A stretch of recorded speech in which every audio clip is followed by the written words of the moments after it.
정부는 기후 위기를 극복하고 2050년 탄소 중립 사회 전환을 목표로 녹색 뉴딜 계획을 추진하고 있습니다.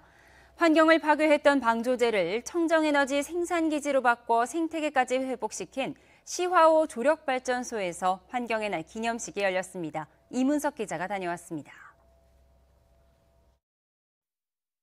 경기도 안산과 시흥을 연결한 시화호 방조제입니다. 이곳엔 세계에서 가장 큰 조력발전소가 설치돼 있습니다. 서해안 밀물과 썰물의 차를 이용해 한 해 552기가와트시 전기를 생산합니다. 50만 명이 1년 동안 쓰는 전기량입니다. 또 화석연료를 대체해 줄인 이산화탄소 배출량은 한 해 31만 톤으로 계산됐습니다. 하지만 시화호가 처음 담수호로 만들어졌을 때는 수질 문제가 심각했습니다. 그러다 바닷물을 들락거리게 바꾸고 조력발전소를 설치한 뒤로 수질 문제가 해결되고 청정에너지까지 얻게 됐습니다. 우리의 기술로 건설된 시화호 조력발전소는 세계 최대 규모로 정부의 저탄소 그린 뉴딜의 표본이 될 것입니다. 올해 환경의 날 기념식을 시화호에서 개최한 데엔 이런 배경이 있습니다. 탄소 중립을 얘기하면서 다 미래 세대를 얘기합니다. 그런데 우리가 지켜야 할 것은 미래 세대를 얘기하면서 미래로 숙제를 미루어서는 안 된다는 것입니다. 그래서 과거 시화호처럼 수질 악화로 몸살을 앓는 새만금호도 조력발전에서 문제 해결책을 찾아야 한다는 목소리가 힘을 얻고 있습니다. 물이 이렇게 순환이 되지 않아서 산소가 거의 없는 상태라 하부의 수질 개선이 매우 필요한데 이렇게 굉장히 깊은 곳에 위치된 이런 조력발전을 통해서는 수질 개선도 큰 효과를 얻을 수 있습니다. 물과 달의 힘으로 전기를 생산하고 동시에 훼손된 생태계를 되살렸다는 점에서 시화호 조력발전소는 정부가 추진하는 그린 뉴딜의 본보기로 평가받고 있습니다. YTN 이문석입니다.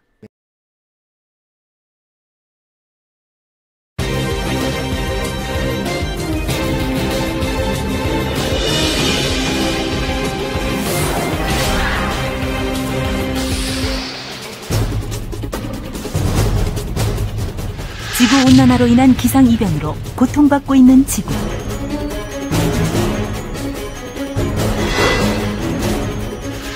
이는 무분별한 화석에너지의 사용이 가져온 자연의 경고다.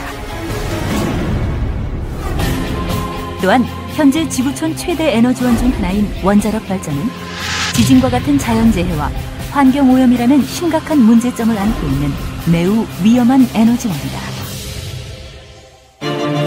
그렇다면 인류의 미래를 책임질 에너지원은 과연 무엇인가? 바다와 달의 힘을 이용한 수문 변경 복류식 조력 발전이 새로운 대안으로 떠오르고 있다.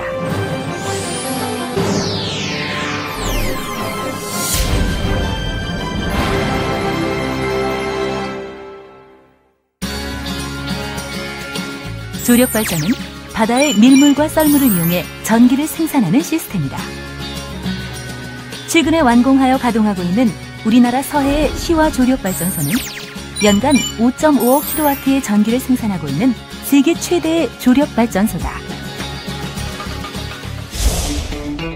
시화 조력발전소는 밀물과 썰물 중 밀물시에만 발전하는 단류식 시스템이다. 밀물 시작 후 2m 이상의 충분한 압력과 낙차가 형성되는 수위가 되면 발전기 앞에 수문을 열고 발전을 시작한다. 그리고 만조 수위 2m 전에 발전을 멈추게 된다. 이때 발전 시간은 4-5시간가량으로 썰물이 시작되면 다음 발전을 위해 수문과 수차 구조물을 개방하고 해수를 방류하여 내해를 비워둔다.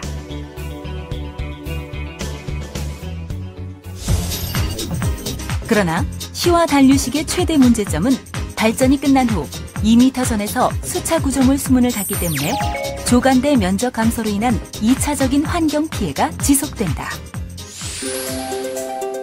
수문 변경 복류식 조력 발전 시스템이란 해수의 흐름을 유도하여 밀물과 썰물 양방향 모두 발전하는 시스템으로 단류식에 비해 생산 효율이 2배다. 이 시스템은 발전 터빈을 수직으로 건설한 후 해수의 방향만 변경할 수 있는 작은 저수조 2개와 수문 구조물 3곳을 추가하는 방식이다. 발전 방식은 밀물 시에는 2번 수문을 개방하여 저수조 수위가 2m 이상 확보되면 발전기 수문과 4번 수문을 열고 발전을 시작한다.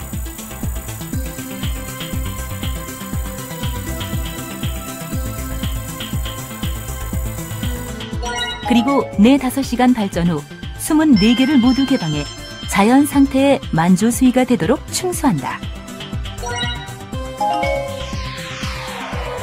썰물 시에는 내해와 외해 및 좌측 저수조의 수위차가 2m 이상이 될 때까지 대기한 후 다시 발전기 수문과 3번 수문을 열어 발전을 하게 된다.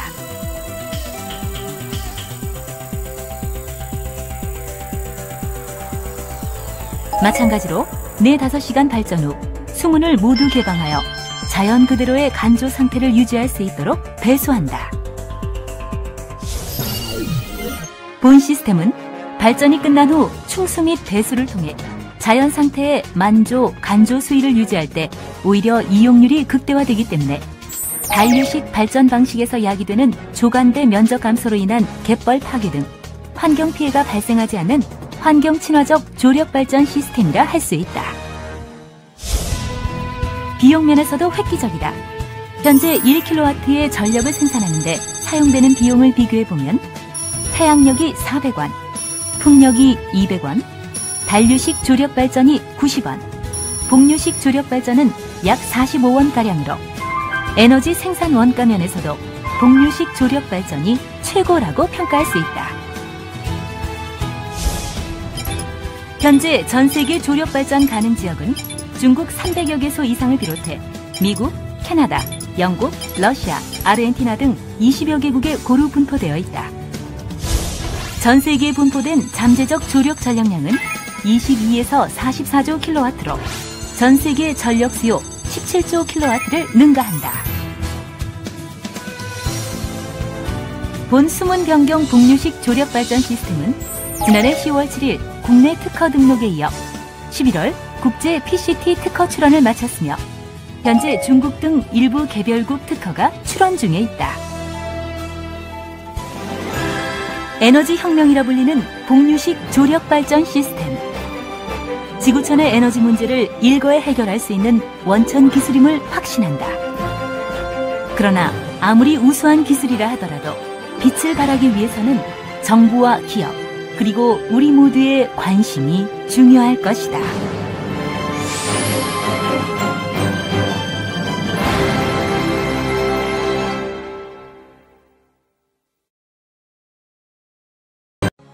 알면 알수록 신기한 물로 에너지를 만든다고? 에너지를 만드는 방법에는 뭐가 있을까? 원자력, 화력, 태양광, 그리고 수력. 물로도 다양한 방법으로 에너지를 만들 수 있다는 사실. 수력, 조력, 수열, 수상 태양광 등 그중 우리에게 가장 익숙한 수력. 그런데 말입니다. 물은 에너지를 어떻게 만들어내는 것일까요? 저건 초등학생도 안다! 라고 말씀하실 것 같아서 조금 더 딥하게 준비했습니다. 우리가 잘 알고 있는 물레방아. 물레방아는 인류에게 큰 발전을 주었다고 이야기했는데 좋아! 묻고 더블로 가! 그 물레방아가 우리가 알고 있는 수력 발전에서도 쓰이고 있다? 그래서 물로 에너지를 얻는 원리를 쉽게 알기 위해 준비한 실험. 오, 나 좀 있어 보이는데? 물레를 준비하고 발전기를 준비하고 전구를 준비한다. 이거 뭐 따라하라는 거야? 말라는 거야? 응, 아니, 보라고. 물레와 발전기를 연결하고 발전기를 전구와 연결하면 참 쉽죠? 그리고 물을 물레에 뿌려주면 끝! 오! 이게 바로 물이 떨어지는 위치 에너지를 활용하여 물레를 돌리는 운동 에너지로 전기를 만들어내는. 아무튼 물은 이렇게 움직이는 힘을 이용해 자연 친화적인 전기 에너지를 생산한다. 그런데 수력 발전에도 물레와 같은 일을 하는 존재가 숨어있다? 높은 곳에 있는 물을 떨어뜨려 물레와 같은 일을 하는 터빈을 돌려주면 발전기를 통해 전기가 생산되어 우리가 맨날 쓰고 있는데. 오, 있어 보이는데? 고지대에 물이 정지 상태로 고여있다가 수문을 개방하면 낙차 H를 가지고 물이 떨어지는 경우 물의 밀도가 변하지 않는다고 가정하면 역학적 에너지 보존 법칙이 아무튼 우리나라에서는 소양강댐, 대청댐 등에서 많은 양의 전력을 생산하고 있다는 사실. 오, 그런데 수력 발전만 알려줄 거냐? 다른 것도 알려달라! 그래, 그러면 조력에 대해서 알려주지. 조수간만의 차로 에너지를 생산하는 시화호 세계 최대 규모의 조력 발전소가 있다는 사실. 세계 최대? 응, 연간 발전량이 무려 552기가와트시로 매우 크지. 이게 어느 정도냐면 시흥시 인구 50만 명이 1년간 사용 가능한 전기량으로 2000cc 자동차로 서울에서 강릉을 500만 번 이동하는 에너지를 대체할 수 있는 양이래. 그런데 이 조력은 친환경적 에너지의 생산 효과도 매우 커서 30년 된 잣나무 5천만 그루를 심은 것과 같은 이산화탄소 저감 효과를 내기도 한다는 사실. 그런데 말입니다. 조수간만의 차를 이용하여 에너지를 만든다는 거 뭐겠습니까? 밀물이 되어 바닷물의 높이가 가장 높아졌을 때를 만조, 썰물이 되어 바닷물의 높이가 가장 낮아졌을 때를 간조. 시화호에서는 밀물때는 바닷물을 호수로 유입하고 썰물때는 수문으로 배수하여 발전을 하는 방식으로 달과 물의 힘으로 만드는 무한 청정 에너지란 사실. 아니 그러면 수열은 대체 뭐야 도대체? 수열 생소하지? 야, 너도 수열 알 수 있어. 말 그대로 물의 온도차를 이용하는 것을 말하는데, 우리나라에서 가장 높은 초고층 건물 서울 롯데월드타워, 이곳에 수열 에너지를 활용한 냉난방 시스템을 적용하였다고 해. 수열 에너지로 냉난방? 그거 참 신기하네. 수열 에너지는 열 회수 장치인 히트 펌프를 통해 냉방을 할 때는 건물의 열을 물을 통해 밖으로 내보내고, 난방을 할 때는 물에서 열을 얻어 건물 안으로 공급하는 원리로. 너무 어렵다. 오케이, 물로 빌딩을 식히는 게 포인트. 더운 날에는 상대적으로 차가운 바닷물이나 강물을 끌어와 내부의 뜨거운 물을 차갑게 하고, 추운 날에는 상대적으로 따뜻한 바닷물이나 강물을 끌어와 내부의 차가운 물을 뜨거운 물로 바꿔주는 거지. 와, 그게 가능한 거야? 물론 가능할 뿐만 아니라 수열 에너지를 활용하면 화석 연료 사용이 줄어 온실가스도 덜 발생되고, 또 더운 열기를 내뿜는 냉각탑을 설치할 필요도 없으니 열섬 현상도 줄어들고. 아니, 생각보다 너무 좋은데? 그런데 물 이거 정말 신기하지 않아? 에너지만 줘도 감사한데 환경까지. 그런데 또 이렇게 좋은 에너지 생산 기술이 하나가 더 있지. 그게 뭐냐? 빨리 알려줘라. 요즘 방방 곳곳에 보이는 이 패널, 태양광 발전. 알지. 근데 이게 물이랑 무슨 상관? 물 위에서도 태양광 발전을 통해 에너지를 얻고 있다는 사실. 수상 태양광은 수면에 기존의 태양광 발전 기술과 수상 시설을 융합하여 만들어졌는데, 이게 또 어마어마해. 환경 훼손 최소화되지. 수면 위 냉각 효과로 에너지 발전 효율은 상승하지. 물을 이용한 에너지 생산.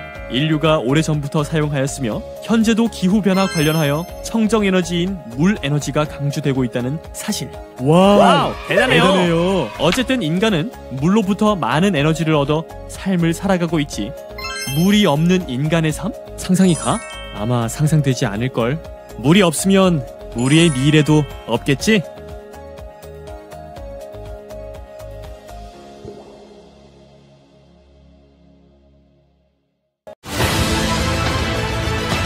In order to solve these problems, changing the waterways and installing gates created a new and energy-efficient mechanism known as the subterranean stream power plant. The internal workings of the subterranean stream power plant is as follows. By installing two Y-shaped water gates on the breakwater, it allows water to enter from the ocean side and tank side. Opposite from this, a lower gate allows water to exit. This system produces energy by moving high tides towards the tanks and low tides outside the tanks.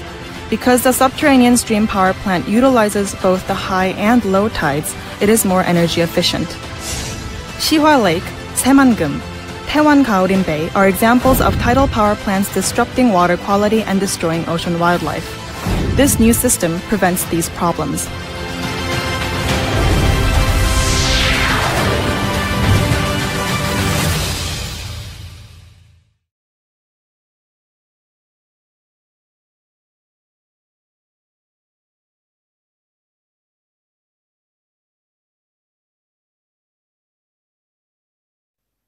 재생에너지를 전적으로 사용하는 첨단 기업이 새만금에 입주할 전망입니다.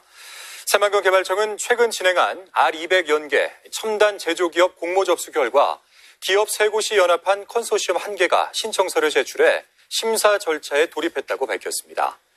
3천억 이상을 투자해 300명 이상을 고용하는 조건인 이번 공모가 마무리되면 태양광 전력 등을 활용해 산업시설을 가동하는 국내 첫 번째 기업이 탄생할 것으로 기대됩니다.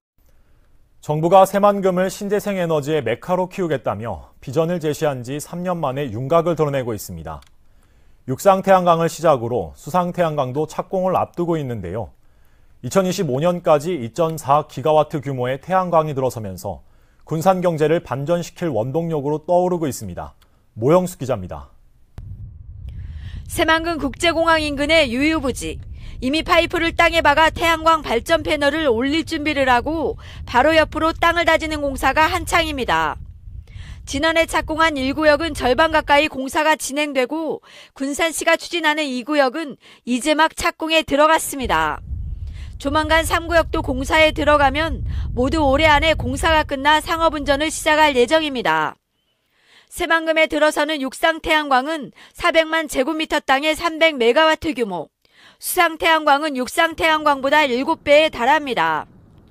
올해 한수원에 300메가와트를 시작으로 군산시도 100메가와트의 발전시설이 착공에 들어갑니다. 내년까지 1단계로 새만금호에 1.2기가와트의 수상태양광이 들어서고 2025년까지 0.9기가와트가 더 설치됩니다.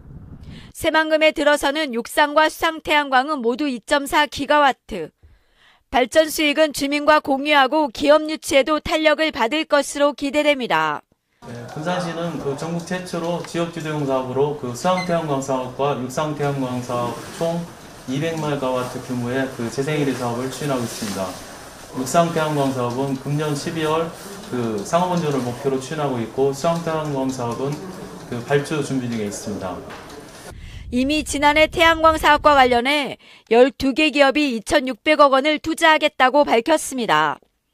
특히 군산시가 추진하는 육상태양광의 경우 올해에만 1,300명의 새로운 일자리가 만들어질 것으로 전망됩니다. 전국연구원에 따르면 향후 10년간 일자리 10만 개 창출과 약 25조 원의 경제 유발 효과와 9만 7천여 명의 고용효과 등 상당히 효과가 있을 것으로 보고 있고, 새만금에 추진되는 신재생 에너지 사업, 군산의 미래 핵심 성장으로 떠오르고 있습니다. KCM 뉴스 모영숙입니다. 새만금 신재생